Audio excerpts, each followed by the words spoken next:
the first couple times I was just not seeing it on Facebook, which is supposed to sort of like just link up with Facebook and then post. So what I'm going to try and do is find it on YouTube and see if, yeah, here it is. Oh, share. So then I'm going to share this link. Mental health check-in on YouTube Live. See if this will work. Thanks for your patience.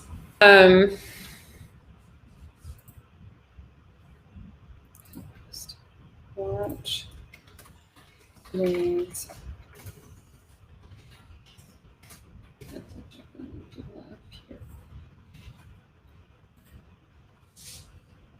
Okay, cool.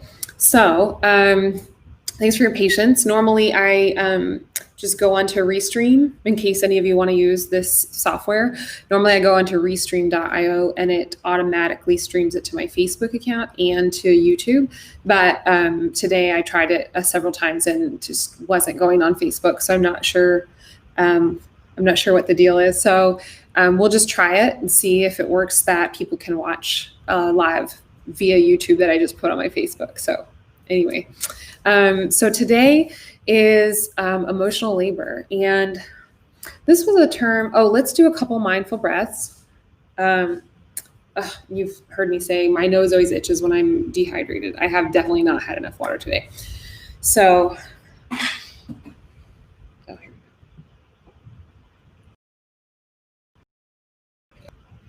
maybe also if I'm nervous. Okay, go ahead and take a few deep breaths and just feel what it feels like to be in your body today.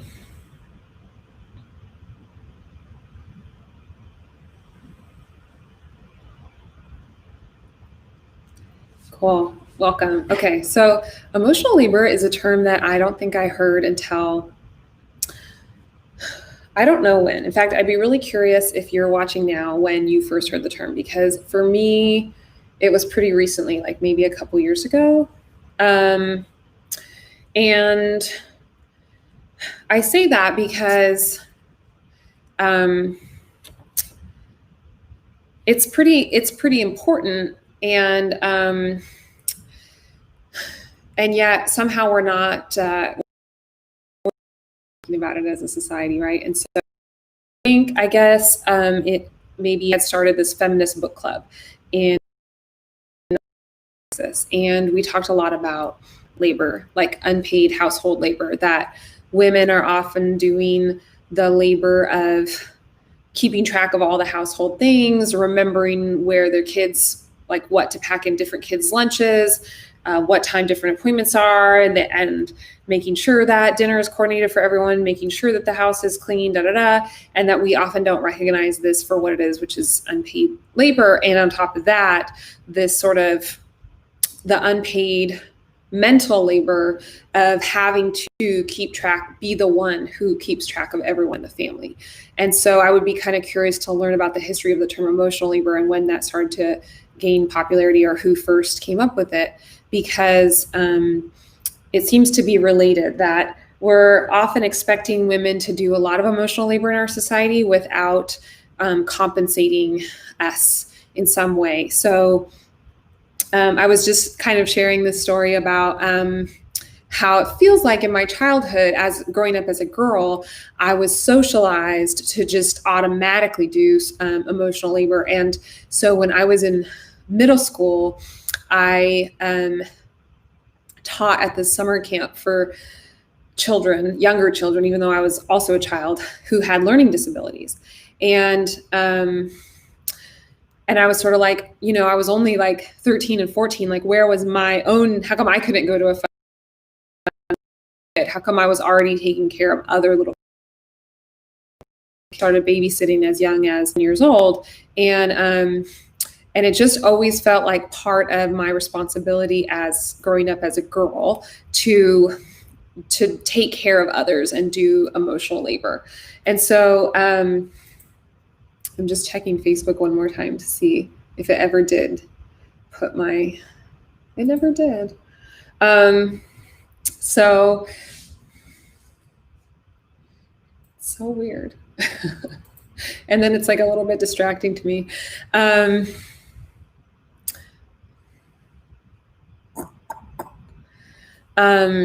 So it seems like as growing up as a girl, it just seemed like if my parents had something difficult to share, that because I was the girl and my brother was the boy, that it was going to be me that was the one that took on that emotional caring.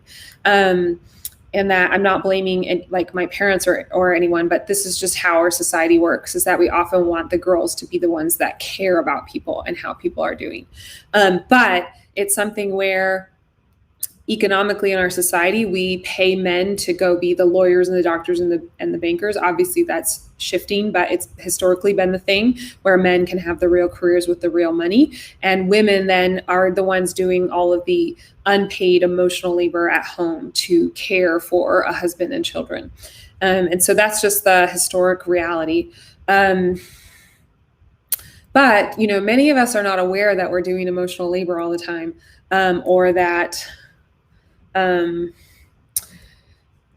we're receiving emotional labor, or that we're giving emotional labor. And so my hope is that by bringing this topic up is that we can just start to gently bring our awareness to more times. I had written that emotional labor is a few things. So one, managing our emotional reactions. So this can be a kind of internal and invisible emotional labor where something happens and maybe it triggers us, it brings up a past memory, maybe a past traumatic memory or something where there's an emotional charge. And maybe we have to determine like which setting is appropriate to have a reaction for. So if I'm at the office or in a meeting and something triggers me, or I'm feeling stressed, or I'm having like a traumatic moment triggered, then I am doing emotional labor for myself to try and repress that emotional response so that I can carry on and have a productive work meeting. And it's important to acknowledge all of these moments, because then at the end of the day, you wonder, well, why am I so exhausted? I don't understand. Or why is my body breaking down? Or why do I suddenly have chronic pain or an autoimmune disorder, right? And so you have to think about, well, how much emotional labor are you doing throughout the day, and how much of your natural reaction are you suppressing? And that's why I think like going to therapy can be really important, to try and dig out and uncover some of these places where we're doing emotional labor that we don't realize, to just try and function in society. I think there's a lot of pressure to appear normal and appear fine and not have an emotional response, like in public or at work or with our friends or families or anyone. And do exist, right? And so it's important to be aware of all the tiny moments throughout the day that we are suppressing our emotional response. And that is whether intentional or not, managing our reactions, and the impact that has on our mental and physical wellness. So,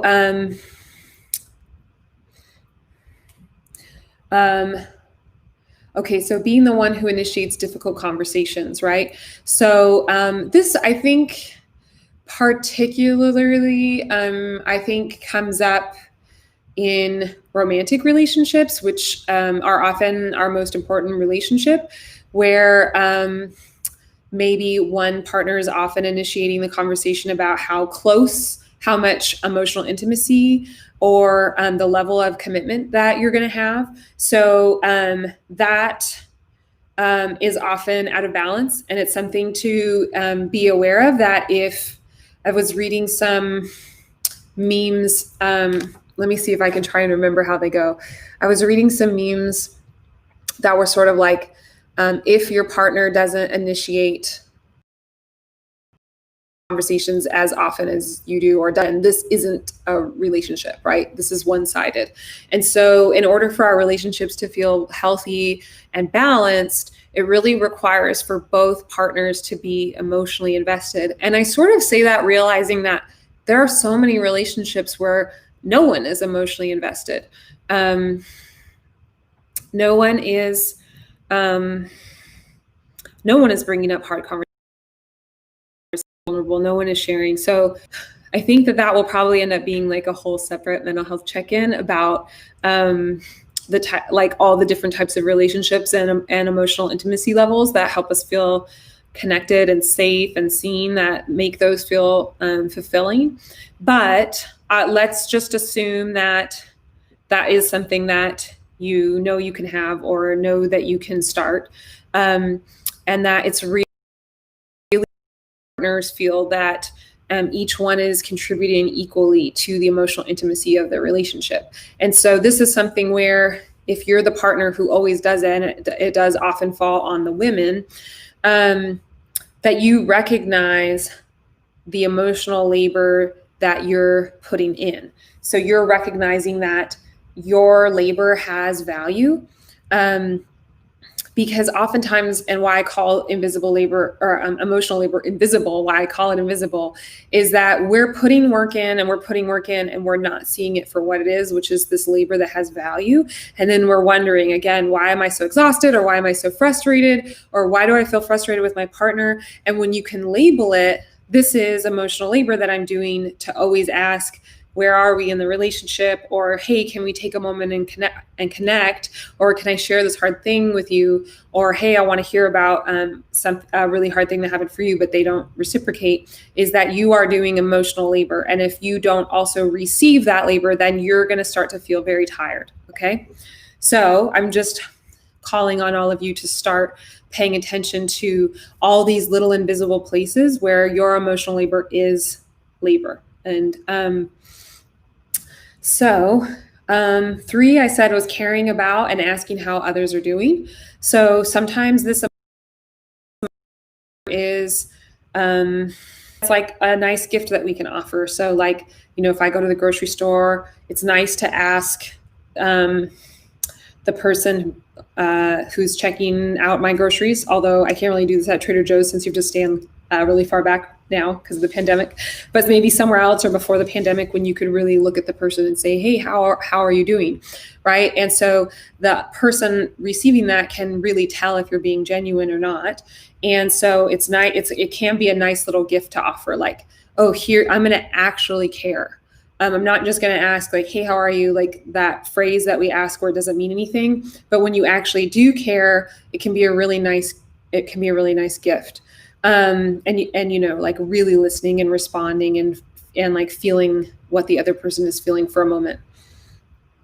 And so asking how others are doing and caring is emotional labor. So again, if you're continually doing that for others and they're not doing that for you, you're going to start to feel exhausted. So, like if you're at work and you're continually holding space and asking other people how they're doing, but no one is asking you, maybe you don't have a boss checking in with you, maybe your boss doesn't really care how you're doing, pretty soon you're going to feel pretty disconnected and you're going to want to start looking for another job. So if you're kind of in that place where it doesn't feel like anyone cares how you're doing and you're like really confused why you hate your job, I'm just want to bring it to your awareness that maybe no one is doing any emotional labor for you.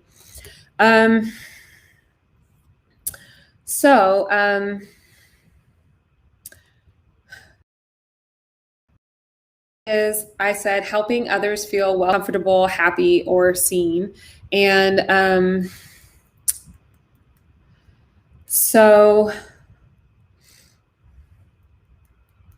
okay, so for that one, we can imagine like a host at a party, greeting people and saying, oh, like, welcome, let me take your coat, can I get you a drink? Let me show you where the food is. I really want to introduce you to my friend. I think you'll really get along. You guys both traveled to Australia and you have that in common. So that's what I learned also when I was managing a retail store, is that you want to welcome people into your store just like you would welcome them into a party and make sure they feel safe and welcome. And so this is all emotional labor, is all those tiny moments when we help people feel safe and heard and seen and comfortable. And I think it's been a really nice thing recently that I've been doing is to thank people for the emotional labor that they're doing. So when we start to notice in ourselves, like, hey, I'm the only one that ever asks for connection and closeness with my best girlfriend or with my mom or with my partner or with my sibling, that you can ask for what you want. So, hey, do you think that you could share sometimes a little more what's going on with you, and that you could initiate those conversations, because it feels like I'm doing more of the emotional labor and it feels uneven and I end up feeling exhausted after we talk. So there's one way that you can honor it in yourself so that you feel better. At the workplace, you could say, is there someone that could check in with me, once a week and ask how I'm feeling and how I'm doing and how my workload is? If that's not something that you're getting, please know that you deserve to have it. And if you don't have it, you're going to feel exhausted and it's not good for anyone at the company. And then also to really acknowledge when other people. So one example is when I was in college, I briefly attended a church that had a lot of members who were African American and or gay. And I had returned to college and was still feeling a little broken and dejected and shameful about the fact that I had dropped out to go to rehab for my drug addiction. And I got welcomed into this community and I felt so at home and so welcome pretty much immediately. I just was like, wow, I've never felt so welcome in my whole life. And it felt so good. And it was this wonderful, wonderful community. And what I realized later in life is that oftentimes people who are considered minorities or our mainstream society will push them to the edge and make them outcasts, that they have to do the emotional labor of figuring out how to belong in our society or how to feel belonging when they've been ostracized. And that oftentimes as white people, so I'm a straight white person, is that we benefit, and I benefited at that time from the emotional labor that someone else had done. And so it was a very healing and conversation for me to go back years later with that realization and thank the person who had invited me and welcomed me into that congregation, was to say, hey, I just want you to know that I noticed that you all had already done the emotional labor of belonging that I benefited from. And thank you, because it really meant a lot to me. And these can be very healing conversations to have. So especially as we're reconciling with the inherent violence and racism in the United States and how often we are violent against minorities, if you're a white person, the emotional labor of a person of color in the United States, I think that it's very important to reach out to them and talk to them. So, for example, at my work, oftentimes the people at my work who aren't white, so who are Black, can be really safe people to share vulnerable things with, because they have been forced their entire life to make sure they hold space for white people, to help white people feel safe, because that's what's required of them, but also to do their own emotional healing work, because life is so much harder for them as a person of color, that they've had to really do a lot more work than the rest of us to be self-aware or aware of societal issues, and that we as white people or as straight people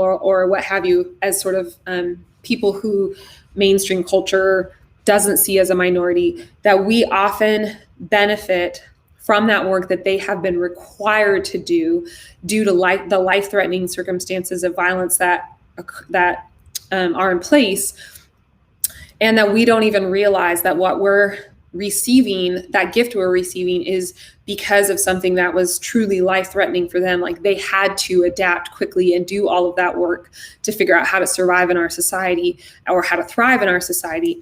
And then we come along and we benefit. So my coworker is really nice and easy to talk to. Well, maybe there was a big investment on her part to get to that place that I'm now benefiting from. So it's very, very, very important for us to see our own emotional labor that we're putting out, so that we can recognize when other people are offering the emotional labor that maybe has taken years of work for them to develop, and then now we're getting to, wow, like I always feel so safe and comfortable around is to see that is hard work, often unpaid, and often out of necessity.